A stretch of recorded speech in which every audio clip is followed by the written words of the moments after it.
یہ کہانی ایک ایسی لڑکی کی ہے جس نے ایک مولوی کو نیک سمجھ کر اس سے شادی تو کر لی، کیونکہ اس نے سنا تھا کہ مولوی اپنی بیویاں بہت خوش رکھتے ہیں اور ان کو بہت پیار دیتے ہیں، مگر وہ یہ نہیں جانتی تھی کہ مولوی شادی کی پہلی رات اپنی طاقت بڑھانے کے لیے کیا کھاتے ہیں اور اپنی بیویوں کا کیا حال کرتے ہیں۔ جب تک اس لڑکی کو پتا چلا تب تک تو بہت دیر ہو گئی۔ یہ کہانی سنتے ہیں اس لڑکی کی زبانی۔ میری شادی ایک مولوی سے ہوئی تھی۔ مجھے نہیں پتا تھا کہ مولوی بہت طاقتور ہوتے ہیں۔ مجھے بس ایسا لگتا تھا کہ وہ بہت شریف اور نیک ہوتے ہیں اور وہ بیوی کے حقوق اچھی طریقے سے نبھا سکتے ہیں۔ حالانکہ کئی بار میں نے مولویوں کے بارے میں غلط باتیں بھی سنی تھی، پر مجھے ایسا لگتا تھا جیسے دین کو بدنام کرنے کے لیے ایسا کیا جا رہا ہے، بلکہ حقیقت اس کے برعکس ہے۔ لیکن مجھے معلوم نہیں تھا میری ساری امیدیں، میری خواہشیں، میرے خواب ناکام حسرتیں بن کر رہ جائیں گے۔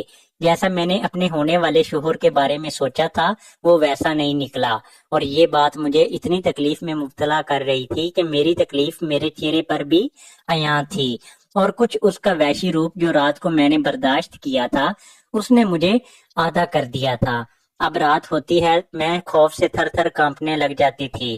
میرا دل کرتا تھا رات آئی ہے، میرا دل کرتا تھا ہمیشہ کے لیے سو جاؤں۔ ایک لڑکی کی جب نئی نئی شادی ہوتی ہے اس کے اندر جینے کی امنگ بڑھ جاتی ہے، مسکراہٹ اس کے چہرے سے جدا نہیں ہوتی ہے، لیکن میرے اندر جیسی جینے کی ساری امیدیں ختم ہو چکی تھی۔ میری سانس مجھے ڈانٹتی کہ بن سنور کر رہو، مگر میرا دل ہی نہیں کرتا تھا کہ میں بن سنور کے رہوں۔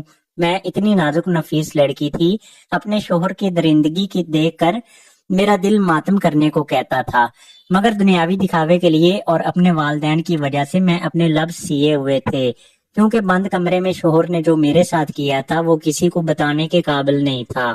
عورتیں ایسی باتیں کسی کو نہیں بتاتی ہیں، اگر وہ کمرے کی باتیں باہر نکالیں تو ان کی بدنامی ہوتی ہے۔ میں شادی کے معاملے کو لے کر بہت حساس تھی اور چاہتی تھی کہ میری شادی کسی ایسے انسان کے ساتھ ہو جو مجھے دل سے عزت و احترام کرے۔